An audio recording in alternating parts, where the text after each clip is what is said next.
मेरा नाम फ़रहीन है। मेरी उम्र 12 साल थी। मैं बहुत कम उम्र थी, जवानी की दहलीज पे कदम रख रही थी। जब मैंने अपने आप को देखा कि मेरे अंदर नुस्वानी हुस्न बहुत ज़्यादा था। मेरी माँ बहन भी मुझे बातें सुनाया करती थी। मेरी छोटी सी उम्र में ही मुझे इतना बड़ा दुपट्टा दिया करती थी। मैं उस दुपट्टे को संभाल नहीं पाती थी और दुपट्टा अक्सर मुझसे इधर उधर गिर जाता तो मेरी अम्मी मेरे मुंह पे थप्पड़ मारती और मुझे डांटती। मैं हैरान हो रही थी कि आखिर मुझे क्यों मार पड़ रही है। मैंने क्या किया है। मेरी और भी बहनें थी और अपनी बहनों में मैं सबसे छोटी थी। जैसे जैसे जवान हो रही थी मेरे जिस्म में कुछ तब्दीलियां आ रही थी जो बहुत ही ज्यादा अजीब थी। मैंने बाकी लड़कियों को ऐसा नहीं देखा था। कम से कम मेरी उम्र की लड़कियां तो ऐसी नहीं लगती थी। अब तो मेरी अम्मी ने कपड़ों के साथ दुपट्टे नहीं बल्कि चादरें बनाना शुरू कर दी थी। मैंने अम्मी से कहा कि मुझे गर्मी लगती है। अम्मी कहती थी कि गर्मी गई भाड़ में, इस चादर से अपने आप को लपेट के रखना, नहीं तो किसी दिन तेरे पीछे कोई मुसीबत हमारे घर में आ जाएगी। चांद रात पे मेरी सारी बहनें बाजार जाने का प्रोग्राम बना रही थी। मैंने कहा कि मैं भी चलूंगी। उन्होंने कहा कि नहीं, इस वक्त बहुत रश होता है बाजारों में, इधर उधर के सारे लड़के लफंगे आए हुए होते हैं। मैंने कहा तो क्या हुआ, रश में तो मजा आता है। मैंने भी अपने लिए चूड़ियां और चीजें लेनी हैं। मेरी बहन ने कहा कि तुझे लेकर जाएंगे तो शहर के सारे लड़के तेरी तरफ देखना शुरू कर देंगे और हमें शर्मिंदा नहीं होना। तू घर बैठ, हम तेरे लिए सामान ले आएंगे। मैं अपने कमरे में चली गई और फूट फूट कर रोने लगी। जाकर आईने के सामने खड़ी हो गई, खुद को देखने लगी। मेरा क्या कसूर था। अगर मैं ऐसी थी तो बहुत से ऐसे लोग होते हैं जिनके साथ इस तरह के मामलात होते हैं। किसी का कद छोटा होता है, किसी का कद जरूरत से ज्यादा लंबा होता है, तो किसी के जिस्म में चर्बी ज्यादा होती है और कोई बहुत पतला होता है। अगर मेरा नुस्वानी हुस्न ज्यादा था तो इसमें मेरा क्या कसूर था। मेरी अम्मी मुझे मेरी पसंद की कोई चीज भी खाने नहीं देती थी। मुझे इमली अचार खाने का बहुत शौक था, लेकिन वो ये सारी चीजें मुझसे दूर रखती थी। वो कहती थी पहले ही तूने अपना क्या हाल बना रखा है, अगर खट्टी चीजें खाएगी तो तू और भी बड़ी भैंस बन जाएगी। अपनी अम्मी के मुंह से ये लफ्ज सुन के मुझे अच्छा नहीं लगता था, लेकिन जब मेरी बहनें मुझे भैंस और गाय कह के बुलाती तो मुझे बहुत गुस्सा आता। एक दिन मेरी एक कजन ने मुझे बहुत ही उल्टी बात कर दी। उसने कहा कि जो तुम्हारा हाल हो रहा है ना, तुम्हें मिल्क पैक वाले उठाकर ले जाएंगे। ये बात सुनकर तो मैं गुस्से से लाल पीली हो गई, उससे लड़ने के लिए खड़ी हो गई और मेरा दुपट्टा गिर गया। हम लोग एक कजन की शादी में थे। सब लोग मुझे देख के हैरान हो रहे थे। लोगों ने मेरी अम्मी से सवाल करना शुरू कर दिया कि आप लोग सबसे दूर दूर रहते हैं, ज्यादा आना जाना भी नहीं करते, और इसको तो आप कभी भी कहीं लेकर नहीं जाती, कि कहीं कोई ऐसा मसला तो नहीं है कि इसकी पहले शादी हुई है और आप लोगों ने किसी को बताया नहीं और ये तलाक लेके वापस आ गई है। मेरी अम्मी ने कहा कि आप कैसी बातें कर रही हैं, मेरी बेटी की शादी नहीं हुई है, ऐसा कुछ नहीं हुआ है। बस उस दिन के बाद से तो मेरी अम्मी ने मुझे किसी भी शादी में ले जाना ही बंद कर दिया। और ये वही उम्र थी कि जब शादियों में जाने का इंसान को बहुत शौक होता है कि तैयार होके अच्छे कपड़े पहनेंगे, सबको देखेंगे, सलाम दुआ करेंगे, खाना पीना होगा। लेकिन मेरी अम्मी ने अब मुझे कहीं भी ले जाने से तौबा कर ली थी। आहिस्ता आहिस्ता मैं जवान होने लगी, मेरी मुसीबतें और भी ज्यादा बढ़ने लगी। मेरी अम्मी को हर 4 महीने बाद मेरे कपड़े बनवाने पड़ते थे। अब तो वो मेरे कपड़ों के अंदर इतना कपड़ा रखती कि अगर मुझे कपड़े तंग हो जाएं तो वहीं से सिलाई करके कपड़ों को खुला कर देती। वो कहती थी कि तेरे बाप की थोड़ी सी तनख्वाह है और मैं तेरे लिए हर 4 महीने बाद नए कपड़े नहीं बनवा सकती। मेरे कपड़े बहुत जल्दी फट भी जाते थे और एक ही जगह से फटते थे। मेरी एक बहुत अच्छी दोस्त थी जिसका भाई बाहर के मुल्क में होता था। मैंने उसे अपना मसला बताया। उसने कहा कि एक दवाई होती है, गोलियां होती हैं, उनसे ये मसला हल हो जाता है। अगर तू वो गोलियां खा लेगी तो तेरा नुस्वानी हुस्न कम हो जाएगा और तू भी आम लड़कियों की तरह नॉर्मल हो जाएगी। ये बात मेरे दिमाग में बैठ गई थी कि मैं नॉर्मल नहीं थी। मैंने उसे कह दिया कि वो मेरी मदद करे, मुझे किसी तरह वो गोलियां मंगवा के दे दे, मैं उसे पैसे दे दूंगी। उसने कहा कि पैसों की कोई बात नहीं है, मैं अपने भाई से कह दूंगी। मैंने कहा कि तुम्हारा भाई सवाल नहीं करेगा? तो उसने कहा कि मैं कह दूंगी कि मेरी किसी दोस्त को चाहिए। अब इतना तो करना ही पड़ेगा। मुझे अभी से ही बड़ी शर्मिंदगी हो रही थी, क्योंकि जैसे ही वो अपने भाई को बताती कि मुझे ये गोलियां चाहिए, उसका भाई समझ जाता कि मेरे लिए ही मंगवा रही है, क्योंकि मेरा उनके घर में आना जाना था और बचपन से ही मैं सब लोगों की आंखों में आ जाती थी, क्योंकि मेरा वजूद ही ऐसा था। میں ساری ساری رات روتی تھی۔ کہنے کو میری 4 بڑی بہنیں تھیں، بڑی بہنیں بھی ماں کی جگہ ہوتی ہیں، لیکن انہوں نے کبھی میرے ساتھ کوئی اچھی بات نہیں کی تھی۔ میری ایک بہن کی منگنی ہو چکی تھی، 2 بہنوں کی شادی ہو گئی تھی، گھر میں رشتے آنے لگے۔ میری ایک بہن شادی نہیں کرنا چاہتی تھی، وہ پڑھائی کر رہی تھی۔ اس نے کہا کہ میں پہلے 16 جماعتیں پڑھوں گی پھر شادی کروں گی، اور اس نے کہا کہ آپ فرحین کی شادی کروا دیں۔ ویسے بھی اس وقت اس کے جو حالات ہیں، اس کا رشتہ ہو جائے گا تو بہتر ہے، اس کا رشتہ تلاش کرنے میں تو بہت وقت لگ جائے گا۔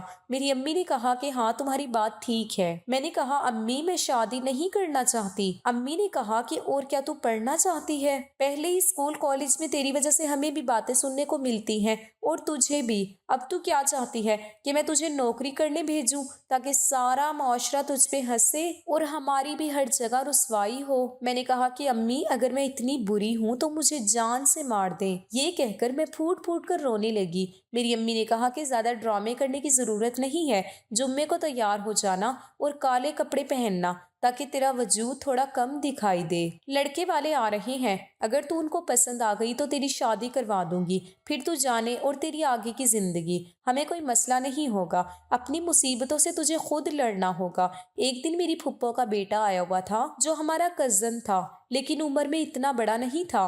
وہ صحن میں بیٹھا تھا اور میری امی اس کے پاس بیٹھی باتیں کر رہی تھی، میں صحن میں جھاڑو لگا رہی تھی۔ امی نے جب مجھے دیکھا اور مجھے کہا کہ دفع ہو جا اپنے کمرے میں، نکل جا یہاں سے، کیا کر رہی ہے تو؟ میں نے کہا امی میں جھاڑو لگا رہی ہوں۔ امی نے کہا تو مت لگا جھاڑو، تو ایسے کام مت کیا کر جس کے لیے تجھے زمین پہ بیٹھنا پڑے، اٹھ جا یہاں سے۔ اس لڑکے کے سامنے امی نے میری اتنی بے عزتی کر دی، وہ بھی کیا سوچتا ہوگا، میں اس سے 3 سال بڑی تھی، مجھے بڑی شرمندگی ہوئی۔ میں کمرے میں بھاگ گئی اور میں نے رونا شروع کر دیا۔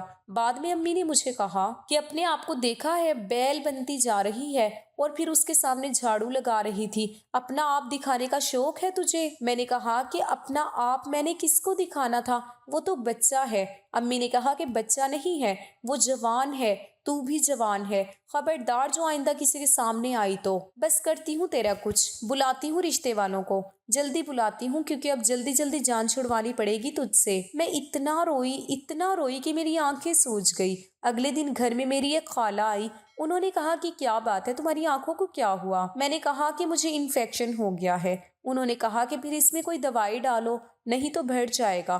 ان کو کیا بتاتی کہ اس درد کی کوئی دوائی نہیں تھی۔ میں خاموش ہو گئی، بولتی بھی تو کیا بولتی، اپنی امی سے لڑائی تو نہیں کر سکتی تھی۔ مجھے اس بات کا احساس تھا کہ وہ میری ماں ہے، لیکن وہ شاید یہ بات بھول گئی تھی کہ میں بھی ان کی اولاد ہوں، وہ بھی سب سے چھوٹی، لیکن اپنے وجود کی وجہ سے میں سب سے بڑی لگتی تھی۔ جب میرے لیے شام کو رشتے والی آئی تو میں نے کالے کپڑے پہن لیے۔ میری امی کمرے میں آئی اور مجھے دیکھا۔ میں نے کہا کہ امی کیسی لگ رہی ہوں؟ میں بہت خوبصورت لگ رہی تھی۔ انہوں نے کہا کہ یہ کیا، اس سوٹ کے ساتھ یہ دوپٹہ کیوں لیا ہے؟ میں نے کہا کہ اس کے ساتھ یہی دوپٹہ ہے۔ امی نے کہا کہ یہ تو بہت چھوٹا ہے۔ میری دوسری بہن کو کہا کہ وہ دوسرا دوپٹہ لے کر آئے، وہ اس سوٹ کے ساتھ چل جائے گا۔ جب میری بہن وہ دوپٹہ لے کر آئی تو وہ بہت بڑا تھا۔ میں نے کہا کہ امی میں اس دوپٹے کو کیسے سنبھال پاؤں گی؟ امی نے کہا کہ سنبھالنا پڑے گا، اپنے آپ کو چھپا کے بیٹھنا، زیادہ نیچے مت جھکنا۔ مجھے ان کی باتیں بہت عجیب لگ رہی تھی، پر انہوں نے مجھے دوپٹے میں ایسے لپیٹ دیا کہ بس میرا چہرہ ہی دکھائی دے رہا تھا، اور مجھے کہا کہ 15 منٹ بعد چائے لے کر باہر آ جانا۔ لڑکے والے آ چکے تھے، لڑکے کی ماں، پھپھو اور دادی آئی تھی، وہ لوگ امی سے باتیں کر رہی تھی۔ مجھے میری بہن نے آ کر خبر دی، اس نے کہا کہ یہ لوگ تو جوائنٹ فیملی والے ہیں اور ان کا گھر مردوں سے بھرا ہوا ہے، کیا بنے گا تیرا وہاں؟ تجھے تو اپنے آپ کو اس طرح سے چھپا کے رکھنا پڑے گا جیسے پرانے زمانے میں مصر کے لوگ کیا کرتے تھے، جس میں صرف اس کی آنکھیں نظر آتی تھیں، وہ بن کے گھومنا پڑے گا۔ وہ بری طرح سے ہنسنے لگی اور اس کے ہنسنے کی آواز میرے دماغ میں لگ رہی تھی۔ 15 منٹ کے بعد میں باہر آئی تو جس طرح سے میں باہر آئی تھی، ظاہر ہے انہوں نے مجھے دیکھ کے عجیب سا ہی رد عمل دینا تھا، پر جب میں صوفے پہ بیٹھی تو میرا دوپٹہ تھوڑا سا ڈھلک گیا تھا۔ کچھ میں خود بھی لاپرواہ تھی اور کچھ مجھ سے یہ دوپٹہ اتنا سنبھالا بھی نہیں جا رہا تھا۔ انہوں نے کہا کہ بہن برا نہ منائیے گا، لیکن آپ کی بیٹی کی کیا पहले शादी हो चुकी है? तो मेरी अम्मी ने कहा कि नहीं, इसकी शादी कहाँ से होगी, ये तो सबसे छोटी है, वो तो चौथी वाली की पढ़ाई चल रही है और वो पढ़ाई में बहुत लायक है, इसलिए हम चाहते हैं कि वो पढ़ाई पूरी कर ले तो उसकी शादी करवा देंगे। उन्होंने कहा कि ये तो शादीशुदा लग रही है, ऐसा लग रहा है कि इसके 2-3 बच्चे हैं, जैसे दूध पिलाने वाली माओ का हाल होता है, बिल्कुल वैसी लग रही है ये तो। कवारी लड़कियां तो ऐसी नहीं लगती, कवारी लड़कियां तो दुबली पतली होती हैं। माना कि शादी के बाद औरत का वजन थोड़ा बढ़ जाता है और जिस्मानी साख्त भी बदल जाती है, लेकिन शादी से पहले तो मैंने किसी लड़की को ऐसे नहीं देखा। मेरी अम्मी ने कहा कि नहीं, ऐसी तो कोई बात नहीं है, हम आपको कसम देने को तैयार हैं, अब इससे ज्यादा और क्या होता है। उन्होंने कहा कि नहीं, हमें तो मामला और ही लग रहा है, हमारा बेटा बड़ा लाडला है और फिर आजकल तो ठीक ठाक लड़कियों के भी लोग मुंह भर भर के बातें करते हैं। आपकी बेटी को ब्याह कर ले जाएंगे तो सारी जिंदगी लोगों के सवालों के जवाब देने पड़ेंगे। हम माजरत चाहते हैं, हमारे माशरे में रिश्ते से इनकार ऐसे नहीं होता। लोग कहते हैं कि फ़ोन करके बाद में बता देंगे और फ़ोन करके कह देते हैं कि हमें आपकी बेटी पसंद नहीं आई, लेकिन उन्होंने तो मुंह पर ही इनकार कर दिया और वो भी इतने बुरे तरीके से। वो लोग तो चले गए पर अम्मी ने मुझे थप्पड़ों से मारना शुरू कर दिया। उन्होंने कहा कि तेरे इतने सारे रिश्ते रिजेक्ट हुए, लेकिन इस दफ़ा जो बातें मुझे सुनने को मिली हैं मैं ज़िंदगी भर नहीं भूलूंगी। अरे मैं एक अच्छी औरत हूँ, सारी ज़िंदगी एक अच्छी बीवी, एक अच्छी माँ बन के गुजारी, और सिर्फ तेरी वजह से मुझे ऐसी ऐसी बातें सुनने को मिल रही हैं जो मैंने कभी भी नहीं सुनी थी। मैंने 2 दिन तक खाना नहीं खाया, लेकिन किसी ने मुझसे ये नहीं पूछा। फिर मेरी दोस्त मुझसे मिलने के लिए आई और चोरी चोरी मुझे वो दवाएं पकड़ा दी। उसने कहा कि तुम्हारी दवाई आ गई है। मैंने कहा कि हाँ दो मुझे। मैंने इधर देखा ना उधर, एक साथ ही 3 गोलियां इकट्ठी खा ली। मेरी दोस्त ने कहा कि पागल हो गई हो, ऐसे तुम्हारी तबीयत खराब हो जाएगी। मैंने कहा कि इससे ज़्यादा और क्या ख़राब होगी, बस मुझे अपने आप को ठीक करना है, मैं जल्दी जल्दी ठीक होना चाहती हूँ। उसने कहा कि ये कोई बीमारी नहीं है। मैंने कहा कि बीमारी नहीं है, पर मेरे लिए अजाब और मुसीबत बन चुकी है, तुम नहीं समझोगी। बस तुम्हारा बहुत शुक्रिया, तुमने मेरी मदद की। मेरे कानों में छोटी छोटी सोने की बालियां थी, वो मैंने उतार कर उसे देने की कोशिश की क्योंकि मैं उसका एहसान नहीं लेना चाहती थी। उसने कहा पागल हो गई हो क्या, नहीं चाहिए मुझे ये, बस तुम अपने आप को संभालो। मेरी दोस्त चली गई, मैंने उसके सामने कुछ गोलियां एक साथ खा ली थी। रात को फिर मैंने गोलियां खा ली। 2 दिन से मैंने खाना नहीं खाया था। मैं बाहर निकली तो मेरी तबीयत खराब हो गई और मैं बेहोश हो गई। जब मुझे होश आया तो मैं अपने कमरे में थी। मुझे पता चल गया कि शायद मैं बेहोश हो गई थी क्योंकि मैंने खाना नहीं खाया था। चलो अब तो मेरे घर वालों को मुझ पे थोड़ा रहम आ जाएगा, क्योंकि मेरी तबीयत इतनी बुरी हो गई थी कि मैं अपने होशो हवास से ही बेगानी हो गई थी। लेकिन जैसे ही मेरी अम्मी कमरे में आई, उन्होंने मेरे मुंह पे रख के थप्पड़ दे मारा। मैं हैरान रह गई कि मैं बिस्तर पर पड़ी थी, मेरी हालत अभी भी गैर थी। उन्होंने ये क्या किया? उन्होंने कहा कि बेशर्म, तुझे शर्म नहीं आती? ये कौन से बाहर के मुल्क से तूने गोलियां मंगवाई हैं? किस किस्म की गोलियां हैं ये जिनको तू खा रही है, और इन्हीं की वजह से तेरा ये हाल हुआ है? इसका मतलब कि तेरे इरादे कुछ और हैं। तू जानबूझ के सबको अपना आप दिखा रही है, बताना चाहती है कि तेरे पास बहुत ज्यादा माल है। मैं बड़ी मोटी ताजी लड़की हूँ, शर्म नहीं आती तुझे ये सब करते हुए? तुझसे मुझे ये उम्मीद नहीं थी। कुछ भी किया होता, पर ये सब नहीं करना चाहिए था। अब तो मैं अम्मी की तरफ देख भी नहीं रही थी, बस सिसक सिसक कर रो रही थी।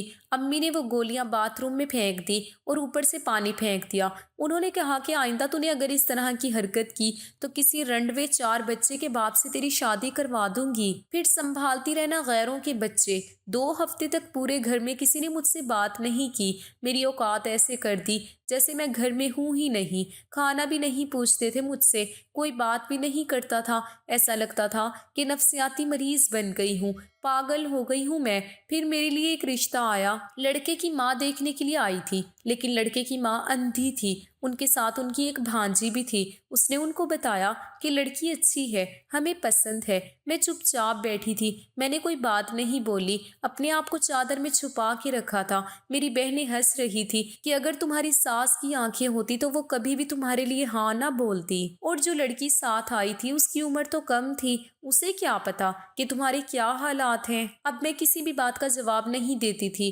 मैंने अपने लिए लड़ना छोड़ दिया था क्योंकि मुझे पता था कि अभी मेरे मेरे सामने एक और जंग थी।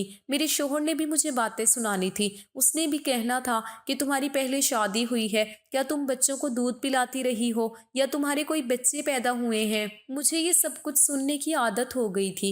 जब मेरी शादी की तैयारियां हो रही थी तो मेरे लिए कपड़े बनकर आ रहे थे। मेरी सास बहुत अच्छी थी, बहुत प्यार से बात करती थी। उन्होंने कहा कि कपड़े पहन के एक दफ़ा देख लो। मेरी बहन के मुंह से निकल गया। उसने कहा अभी तो शायद पूरे आ ही जाएं, लेकिन बाद में तो खुले करवाने ही पड़ेंगे, शायद 1-2 हफ्ते बाद ही खुले करवाने पड़े। मेरी सास ने कहा कि ऐसी बातें क्यों कर रही हो, जरूर मजाक कर रही हो, लेकिन होने वाली दुल्हन के साथ ऐसे मजाक नहीं करते। होने वाली दुल्हन पे अल्लाह का बड़ा करम हो रहा होता है। उसकी शादी हो रही होती है, जब वो रुखसत होती है, जब वो अपने घर में कदम रखती है, उस टाइम वो जो भी दुआ करे पूरी हो जाती है। मैंने अपनी सास की तरफ देखा तो मैं हैरान हो गई। मेरी बहन की शक्ल ऐसे बन गई जैसे उसकी बेइज्जती हो गई हो। पहली दफा ऐसा लगा किसी ने मेरा साथ दिया है, लेकिन वो तो आंखों से अंधी थी। अगर मुझे देख लेती तो शायद कभी भी मेरा साथ ना देती। मैंने अपने शोहर की तस्वीर देखी थी, वो मुझे शक्ल से ही बहुत गुस्से वाला लग रहा था। अब मुझे डर लगने लगा था। और मेरी सास ने भी बताया था कि मेरा एक ही बेटा है, बहुत ज्यादा जज्बाती है, जल्दी गुस्सा हो जाता है, इसलिए कोई अच्छी से सब्र करने वाली लड़की चाहिए थी। मैं रुखसती में बिल्कुल खामोश थी। ऐसे लगता था जैसे कोई जिंदा लाश है। अब मैं अपने कमरे में बैठी थी। आज मेरी सुहाग रात थी, शोहर आने वाला था। मुझे पता था कि वो भी मुझे देखकर उल्टी सीधी बातें करेगा, पर मुझे सुननी होगी और सारी जिंदगी ये सब कुछ बर्दाश्त करना होगा। मेरे शोहर ने जैसे ही कमरे में कदम रखा मैं तो डर गई। उसने अपनी शेरवानी उतार कर एक तरफ रख दी और अब वो शलवार और कमीज में था। उसने आकर मेरा घूंघट उठाया और कहा कि माशाअल्लाह, और फिर कहा कि आप बहुत खूबसूरत हैं। मैं हैरान हुई कि अभी सब कुछ नॉर्मल तरीके से क्यों चल रहा था। फिर उसने मेरे सामने मुंह दिखाई का तोहफा रखा और कहा कि आपको अपना तोहफा पसंद आया। फिर वो मुझसे बातें करने लगा कि आज हमारी जिंदगी की शुरुआत हो रही है, हम एक दूसरे का साथ देंगे, हमेशा एक दूसरे के साथ खड़े रहेंगे। आप मुझे बहुत अच्छी लगी हैं। मुझे ऐसा लगता है कि आपके साथ मेरी जिंदगी बहुत अच्छी गुजर जाएगी। रात भी गुजर गई, अगला दिन भी आ गया। मेरा शोहर अभी तक नॉर्मल था, फिर किसी से फोन पर बात कर रहा था, शायद कोई उसे शादी की मुबारक दे रहा था। मैंने उसकी बातें सुन ली। वो बदले में कह रहा था कि अल्लाह का बहुत करम है, बहुत अच्छी हमसफर मिली है, बहुत खूबसूरत है, बहुत खुश हूँ मैं उसके साथ। मुझे ऐसा लगता है कि मेरी जिंदगी बहुत अच्छी गुजरने वाली है। ऐसी औरत तो हर मर्द को चाहिए होती है। मेरे तो ख्वाब पूरे हो गए। मैंने हमेशा से ऐसी ही बीवी मांगी थी जो इतनी ही खूबसूरत हो, और फिर बीवी आपकी पसंद की हो तो जिंदगी तो अच्छी गुजरती है ना। मैं हैरान हुई कि मैं उसकी पसंद की हूँ और उसको ऐसी बीवी चाहिए थी। शादी के 3 दिन बाद मेरी अम्मी ने हम लोगों की दावत रखी। मैं अपने शोहर के साथ घर में दाखिल हुई तो मेरी अम्मी ने फौरन मुझसे पूछा, ये कैसे कपड़े पहन रखे हैं, ऊपर कोई बड़ा दुपट्टा करना था। मैंने कहा कि इसकी जरूरत नहीं है, जो दुपट्टा है सूट के साथ था वो मैंने अच्छे तरीके से किया हुआ है और मेरे शोहर को ऐसे ही पसंद है। अम्मी ने मुझे हैरान होकर देखा। उन्होंने कहा कि तेरा शोहर तुझे 1 हफ्ते में वापस छोड़ देगा। मैंने कहा कि 1 हफ्ते में क्या, पूरी जिंदगी भी नहीं छोड़ेगा। मेरे शोहर ने मेरी अम्मी को देखा तो कहा कि क्या बात है आंटी, कोई परेशानी है। उन्होंने कहा कि नहीं बेटा, हम खाना खाने बैठे तो मेरी बाकी बहनें भी मौजूद थी। मेरे शोहर ने उनके सामने मेरी बहुत तारीफें की। उसने कहा कि जब से फरहीन मेरी जिंदगी में आई है मेरी तो जिंदगी मुकम्मल हो गई है, मैं बहुत खुश हूँ। वो मेरा बहुत ख्याल रख रहा था। हम लोगों ने एक ही प्लेट में खाना खाया। फिर वो मुझे बाहर घुमाने फिराने ले गया। उसने मुझे कोई बड़ी चादर ओढ़ने का भी नहीं कहा। उसके पास गाड़ी थी, उसने कहा गाड़ी में ही तो बैठना है। बहुत अच्छे तरीके से पेश आ रहा था, बार बार मेरी तरफ देखकर मुस्कुराता था। मुझे मेरे कान में कोई बात कहता, फिर हम दोनों हंसते। कभी मुझे फोन में हमारी शादी की कोई तस्वीर दिखाता। मेरी अम्मी और मेरी बहनें ये सब कुछ देख रही थी और उनके चेहरे अजीब बने हुए थे।